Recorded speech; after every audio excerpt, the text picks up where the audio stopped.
एक ऐसे विषय पर चर्चा करने के लिए जिसकी मांग या कह सकते हैं जिसकी लड़ाई छात्र पिछले 2 से ढाई साल से लड़ रहे हैं। जब से किसान आंदोलन शुरू हुआ था उसी समय उनका भी वो आंदोलन शुरू हुआ था।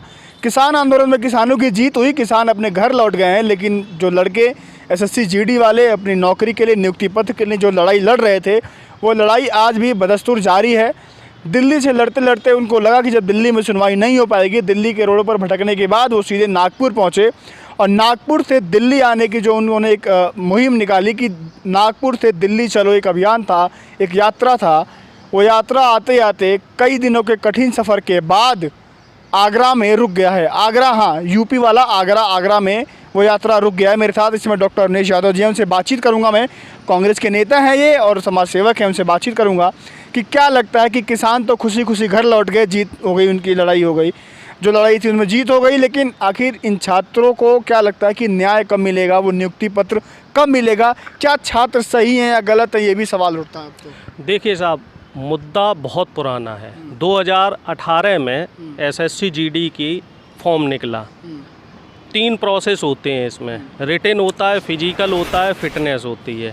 तीनों प्रोसेस पार करके छात्र क्वालिफाई हो गए। संख्या 1 या 2 नहीं है, 55,000 छात्र हैं जिन्होंने एसएससी जीडी 2018 की परीक्षा पास की। उनको नियुक्ति पत्र देने की बात हुई तो कहा, सरकार टालम टोल करने लगी कि अब देंगे तब देंगे। फिर कोविड आ गया, फिर कोविड का बहाना लगाने लग गए।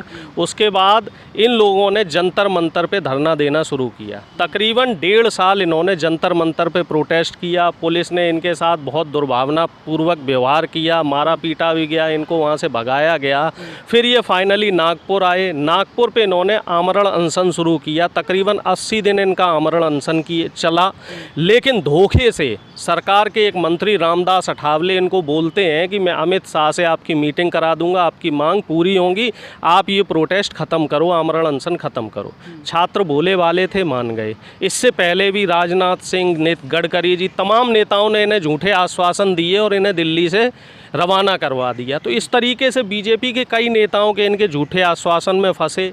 बाद में ये दिल्ली आए, अमित शाह जी से बात करने की कोशिश की, इनकी मांग नहीं सुनी गई। फिर इन लोगों ने फाइनली डिसाइड किया कि हम नागपुर से दिल्ली 1068 किलोमीटर पैदल चलेंगे। ठीक है, इतिहास में चलते हैं। नागपुर क्यों, बीजेपी का हेडक्वार्टर इसलिए गया? हाँ जी, वहीं इसी वजह से नागपुर बीजेपी हेडक्वार्टर से शुरू हुआ। थोड़ा सा इतिहास में पीछे चलेंगे। अगर आपको जानकारी हो, 1939 में महात्मा गांधी ने असहयोग आंदोलन शुरू किया था और मात्र वो 390 किलोमीटर पैदल चले थे और अंग्रेज़ों ने उनकी मांग मान ली थी। ठीक है, लेकिन यहाँ 800 किलोमीटर से ज़्यादा पैदल चलने के बाद इनके साथ क्या होता है, आगरा में इनका काफ़िला रोक लिया जाता है, पुलिस द्वारा इन्हें डिटेन कर दिया जाता है और इन्हें दिल्ली नहीं आने दिया जा रहा है। कारण आप भली भांति जानते हैं, ये छात्र अगर दिल्ली आ गए तो सरकार की किरकिरी हो जाएगी। संसद का सत्र भी चल रहा था, राष्ट्रपति का चुनाव होना था, इस वजह से इनको दिल्ली नहीं आने दिया गया। क्योंकि राष्ट्रपति चुनाव की वजह से नेशनल और इंटरनेशनल मीडिया सबका ध्यान दिल्ली में था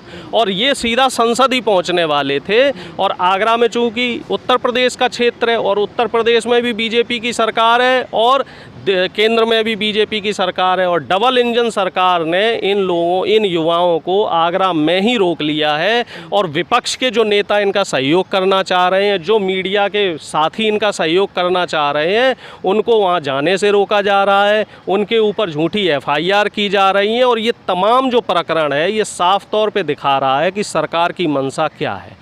सरकार एक तरफ तो वरुण गांधी जी जो इनके सांसद हैं, वो खुद कहते हैं 1.5 करोड़ से ज़्यादा पद खाली है। ठीक है, अब आप नए पद तो भर नहीं रहे हैं, जो पुराने क्वालिफाइड बच्चे हैं उनको भी नौकरी नहीं दे रहे हैं। और आग में घी वाला काम क्या हो रहा है साहब, एक अग्निवीर योजना और ला दी। भाई पहले पुरानी वैकेंसियाँ फिल करो।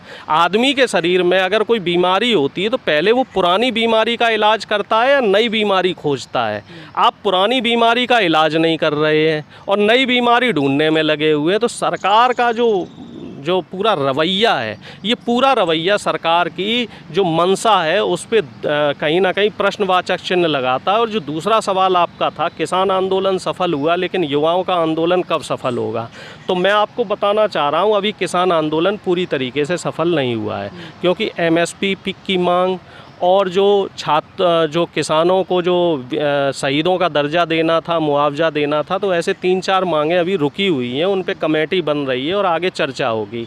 और रही बात युवाओं का आंदोलन कब सफल होगा, तो मुझे ऐसा लग रहा है अब सरकार किसानों के बाद युवाओं के पीछे पड़ गई है और युवाओं के जो सब्र है, सब्र को चेक कर रही है और सब्र के पैमाने को चेक कर रही है। लेकिन सरकार ये भूल जाती है कि जिस ओर जवानी चलती है उस ओर जमाना चलता है। देश का युवा ही देश का भविष्य होता है, देश का युवा ही देश की दिशा और दशा को तय करता है। तो सरकार से मेरा निवेदन है, आपके चैनल के माध्यम से मेरा निवेदन है कि इन युवाओं का जो धैर्य है उसका परीक्षण ना लें।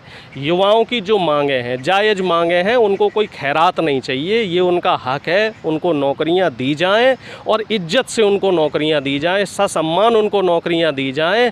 क्योंकि युवा अगर रूठ गया तो देश में वैसे ही बहुत सारी समस्याएं चल रही हैं, महंगाई, भ्रष्टाचार और तमाम समस्याओं से देश जूझ रहा है।